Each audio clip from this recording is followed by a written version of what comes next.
Halo semuanya, selamat datang di podcast kelompok kami. Aku Nasution Rafiq Hariri. Dan hari ini kita bakal ngomongin topik yang super menarik, yaitu perbedaan budaya Indonesia dan Cina dalam perusahaan multinasional. Kalau kita ngomongin lintas budaya, kita tuh suka mikir bedanya cuma soal bahasa atau makanan. Padahal cara kerja dan cara komunikasi, bahkan cara ngeliat atasan bawahan itu bisa jauh banget berbeda. Nah, aku tuh nggak sendirian sekarang, aku ditemani oleh dua teman aku yang udah punya pengalaman berinteraksi langsung dengan orang Cina. Mereka bakal cerita gimana rasanya, plus kita bakal bahas juga masalah-masalah yang sering muncul dan solusi. Jadi langsung aja, halo Kakak Lala dan Julisa. Langsung to the point aja, aku penasaran deh waktu pertama kali ketemu atau kerja bareng orang Cina. Apa sih yang bikin kalian kaget? Kalau aku sih ya soal komunikasi. Kalau misalkan komunikasi orang Cina itu lebih ceplos-ceplos tuh. Pernah tuh waktu presentasi, aku sempat dibilang kayak gini, ini salah harus diperbaikin. Beda kalau misalkan di Indonesia. Kalau Indonesia mungkin bahasanya lebih halus ya. Kayak mungkin ini bisa diubah sedikit gitu. Itu aja sih.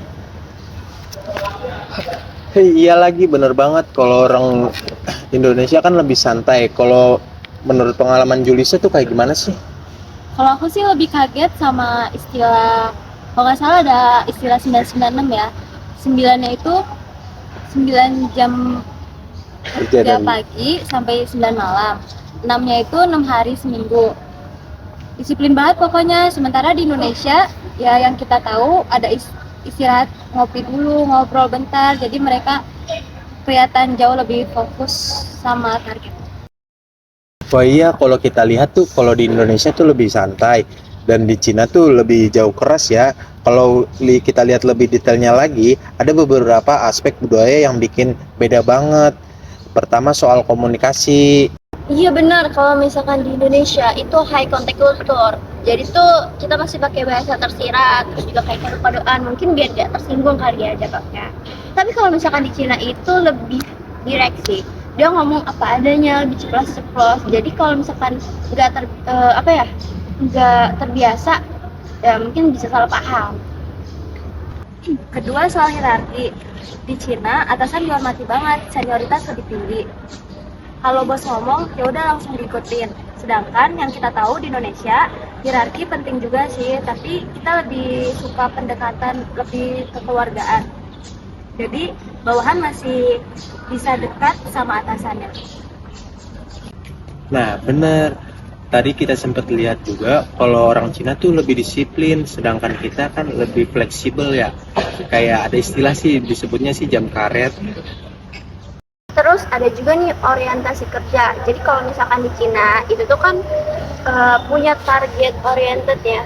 Kalau di Indonesia itu lebih ke menjaga harmoni, mungkin biar nggak ada terjadinya konflik gitu. Contohnya nih kalau di Indonesia, nanti kita pertimbangkan dulu ya. Nah itu kan maksudnya nolak ya. Tapi kalau di Cina itu bisa aja salah paham.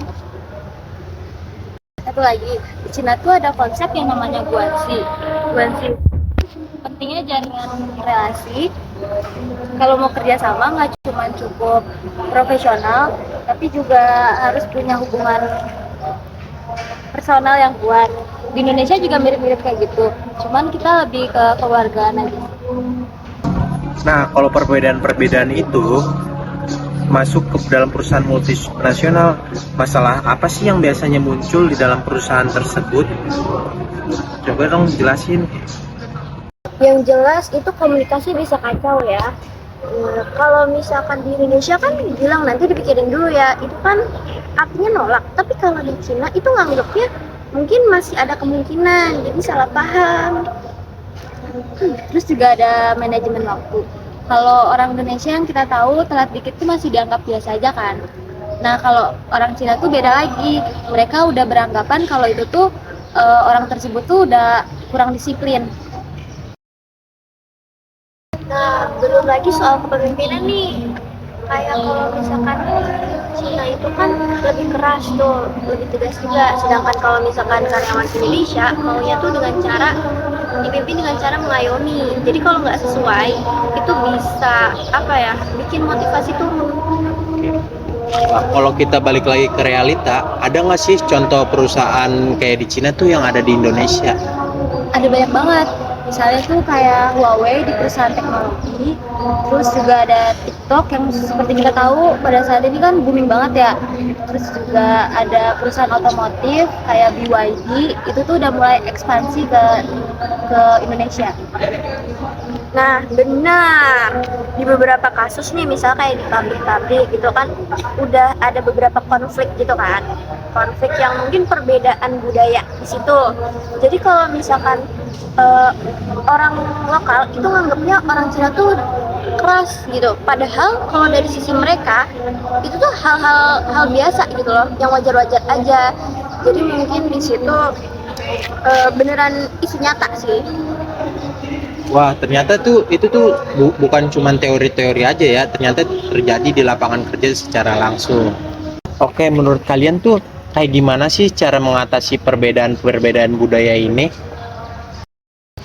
Pertama itu perusahaan multinasional harus ngadain cross cultural training ya, karena biar karyawan tuh ngerti cara komunikasi yang pas sama lawan bicaranya kayak dari perusahaan Cina gitu, dan juga sebaliknya. Terus yang kedua tuh bikin aturan yang jelas ya. Kalau kita setuju ya bilang setuju, kalau nolak ya nolak tapi dengan nada yang sopan. Terus juga jangan cuman kode-kode yang bikin kita tuh bingung. Yang ketiga itu ada gaya kepemimpinan adaptif. Jadi pemimpin dari Cina harus bisa lebih fleksibel, sementara karyawan Indonesia juga harus lebih terbiasa dengan target. Dan yang terakhir, kegiatan team building. Dari situ mereka bisa saling mengerti lewat interaksi non formal, jadi lebih kompak.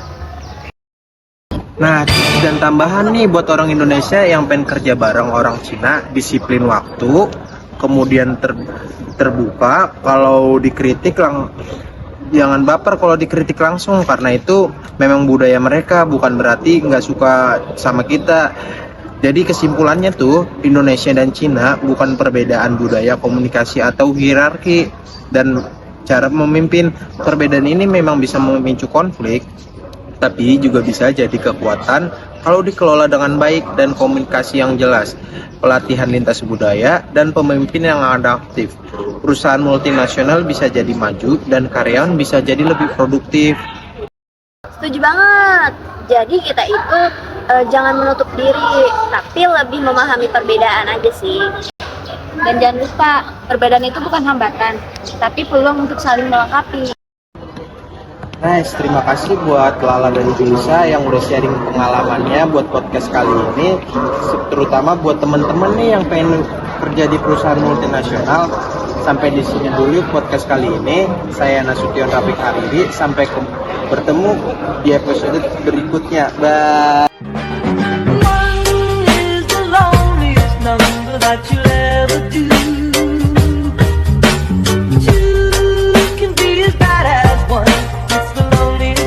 Since the number one is the loneliest number that you'll